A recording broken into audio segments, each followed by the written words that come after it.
Hello guys, this is Donald's Movies and you're watching the 29th episode of the Lore Q&A. So today I'll be answering some of the questions you guys left on the previous video, and if you'd like to get your questions answered, make sure to put them in the Lore Q&A comment section, YouTube personal messages, or Facebook and Twitter. And also, if I didn't answer your question, you can just paste it on the newest Lore Q&A video.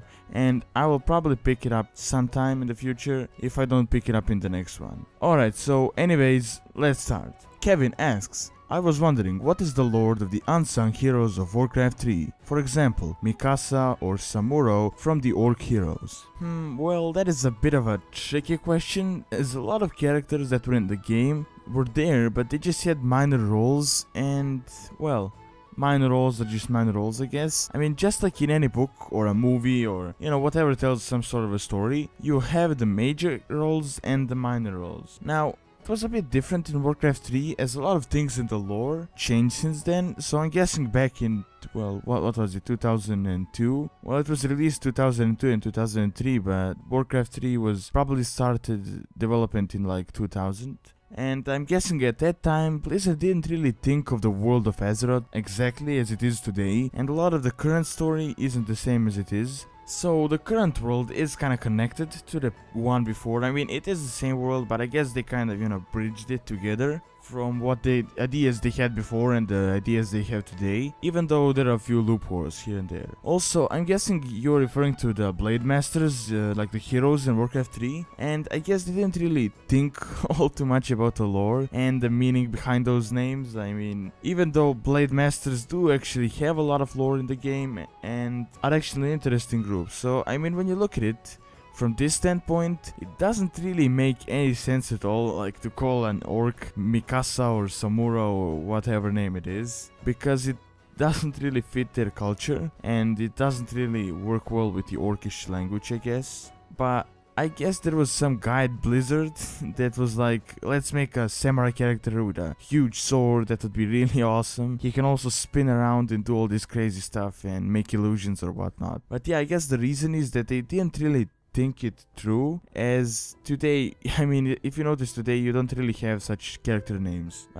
I think it's cool though, because it kind of laid the foundation for the game as it is today, and those characters really don't have any specific lore and, are kind of just minor characters, I guess. Alright, next. Zero lol. Liet, I'm not sure, I can't really pronounce the name, but I guess you can read it on the screen there. But he asks, what do you think about the possible new classes in the future expansions? Tech/Tinker, Rune Master, Pirate, Bard, Demon Hunter. Which one do you think is the more likely and which one would you like to play? Okay, so I did actually answer a few similar questions to this one before, and it is really interesting because they didn't really introduced any new races or classes in Warlords of Draenor, so it is kind of relevant right now. And judging from what I have seen so far, I would say that the Demon Hunter class is the most requested one, and the lore itself is really cool for that one, and it does actually have some basis for it, so I can see how it can be implemented in the game. But I guess the only thing that is stopping Blizzard from doing it right now is they just don't really want to do it, or they're probably working on something else. But on the other hand, I would really like to see a few other, few subclasses, as that would just make the game a lot more interesting. Now, I can actually see it working in two ways. So first would be having a subclass for each class there is right now. So for example, for a druid you could be an arc druid, or for a warrior you could be a blade master, or if you're a shaman you can be a farseer, or any other classes that were mentioned in the lore. But on the other hand, the cooler way I would see it working is actually make it work racially, because that wouldn't just be cool, but would actually base the game on the lore. Because as I mentioned in a few videos back, I believe it was the troll, law, and the druids, the classes that are in the game aren't really the same as they are in the lore, and they don't cast the same spells. For example, I mean, if you have a troll priest, he wouldn't just cast pure lighting as a healing spell or like smite or whatnot, but something different, more related to the law he's worshipping. Or for another example, you have a mage. I mean, he wouldn't just cast a spell in 1 second, and it would actually take him some time to do it, while he could actually have some side effects to it as well. So it's kind of, gameplay and lore, and I guess that actually works in all games, because, you can't just make a game work as a book, or whatnot. So that is kind of the point where the game and the lore split apart, and I thought it would be really cool if they added the sub-racial classes. So for example, if you're a troll priest or a druid or whatnot, you could, for example, be a witch doctor as a subclass if you're a druid, while if you're an orc, for example, you could be like a real blade master, you know, just as the orcs were before and the Burning Blade clan and all of that. Or on the other hand, if you're like a gnome, you could be like an engineer, but you know, not just as a profession engineer, as everyone can be that, but you know, be like a fighter engineer and have all sorts of spells or whatnot. So I think that is a really cool concept, but you know, it's kind of hard to implement in the game, and I can see how it would actually take a lot of time for them to make it work, because you have to actually implement those classes and then balance everything out. So it wouldn't be a lot of work, but in the end it would turn out to be great. So it would also work great, you know, to kind of make the game more interesting and also, you know, bind the lore and the game together as well. Alright, next on, Pie of Tetris asks, do you think Wrathion has a bigger plan and is just using Garrosh for a minor purpose? Okay, so this was explained in War Crimes, and I would actually just say that Wrathion is, you know, just using Garrosh as a puppet or a pawn or whatever you call it. I mean, he didn't really organize his escape, you know, just because he liked Garrosh and supported his amazing leadership ways or whatnot. But I did answer a similar question, I guess, in a few videos back. He probably did that, like Wrathion did that in order to, you know, a bit kind of switch the timelines a bit, change the times a bit, and help the world out in the end. And that is how I understood it, but I would actually suggest that you read War Crimes, as it is out now and you can actually understand a lot better yourself, you know, and kind of get your own perception of the entire situation. I also made a summary video on the novel, so you can check that out on the channel as well. Okay, next on, Dudar asks, is Arthas a villain? I mean, the Lich King controlled him and he only wanted to protect his people. So this is a bit of a tricky question for me, as, you know, I'm still kind of part ways when it comes to the whole Arthas story. I mean, when you look at it from a story standpoint, or from, like, I guess proof or whatnot, he is actually evil and he has committed a lot of crimes, you know, that were one of the worst ever committed in the Azeroth's history, I guess. But for some reason, I mean, when I look at Arthas' story, it does kind of always make me a bit sad, because he did actually want greater good and he was really devoted towards his people, and for some reason he turned out to be bad in the end. And I do like him as a character, as he's one of my favorite characters, you know, and has been since Warcraft 3. But when you read the novel about Arthas, you do see a bit more into his story and, you know, the events that happened in Warcraft 3, but, you know, in a bit more detail. Now, I did read the book ages ago and I don't really remember too much, but I finally actually got the paper edition a few days back, so I'm gonna reread that, you know, and kind of get back into that story. But when you look at it, a few stories back, for example, there was like this thing with his horse, and that could be one of the reasons for some actions he did in the future. So a lot of, you know, things kind of reflected him later in the end, because I don't know, he wasn't like this pure amazing guy that for some reason just turned evil for like no reason actually. Also, some things he did were kind of like righteous, even though they weren't at the same time. So he's kind of like an Illidan type of a character. So for example, what he did with the mercenaries in Northrend was just purely evil, and there isn't really any explanation behind that.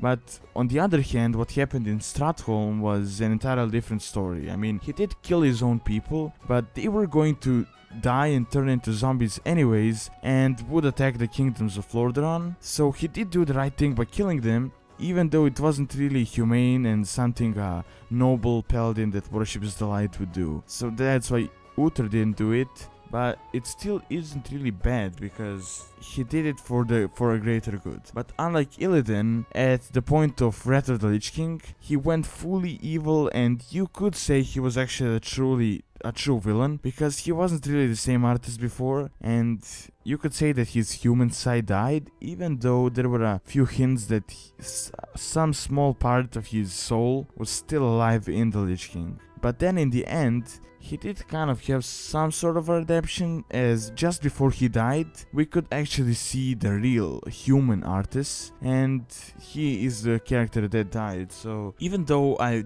wouldn't really want to admit it, I would kind of say he's an evil character, and you could say a true villain, but he still had some sort of a soft side or whatnot. But when he went into the Lich King, he kind of completely turned evil, and you could say he was like the straight out villain in the end.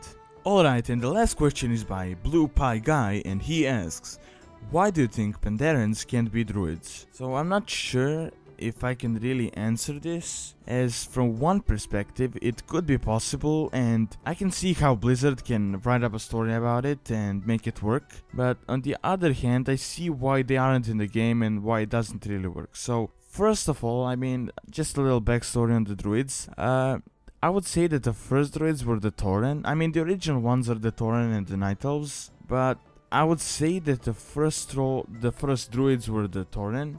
I mean, even though a lot of people kind of perceive the Night Elves as the original druids, you could say that the Tauren and the Trolls are from around the same age, you know, around the same time period, and the Trolls were actually the Night Elves. I mean, the Night Elves were created from the Trolls, so I would say that the Taurens were the original druids, and they were taught by Cenarius, even though it wasn't really all that clear for the Tauren. I think they forgot some stuff and just remembered the foundations in the end, but it does make sense for them to be the actual druids. Now, on the other hand, you have the Vorgen druids, and they became druids, you know, just like the Trolls, as they kind of, you know, bent their culture for druidism to work. So, as you may know, the Vorgen curse they are corrupted by actually originates from druidism. I believe it was mentioned in Wolfheart. Like, there is this ancient wolf called Goldrin that fought against the Burning Legion. There was like this entire scene in the book explaining him fighting the Burning Legion and a lot of demons. So he's one of the originals. I mean, that is where the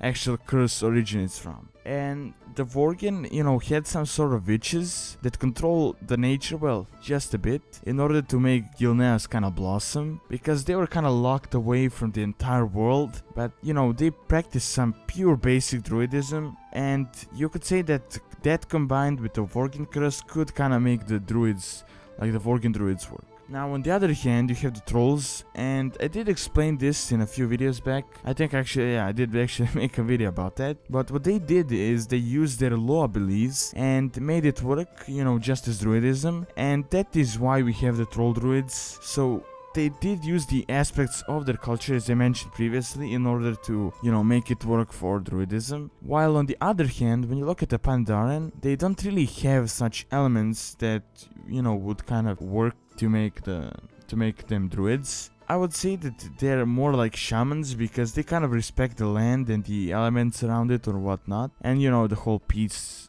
and all that shouting and all of that. But it could still be turned into druids though. I mean, there are a lot of opportunities. I mean, the shamans and the druids are kind of similar, and I guess the Pandaren are kind of, you know, similar to the druids in their like peaceful behavior and whatnot, so it could actually work. But I think it's just that Blizzard didn't really want to get into it too much, and they thought it would be too much effort for it to, you know, work in the end. I mean, when you look at it, there's a few classes out there that don't really work that well. I mean, for example, you have a few classes that they didn't really implement, even though they could actually work, like the gnome hunters. I mean, they actually made the gnome monks or warriors. I really don't see how a gnome, you know, that is like a tiny midget, you know, I don't know what their size is actually, but they're pretty small. I don't know how they can actually, you know, tank these massive creatures or whatnot. So I don't see why a hunter wouldn't work as well. I mean, it's not like it's, you know, something taught, because pretty much everyone can be a hunter. You just have to use your pet, and, you know, you don't really have to respect the nature or elements or whatnot, like the shamans or the druids do. Alright, and that is all I have for now. Thanks for watching, and don't forget to leave your questions by YouTube comment section, YouTube personal messages, and Facebook and Twitter. Again, thanks for watching. Don't forget to like, favorite, and subscribe. See you next time.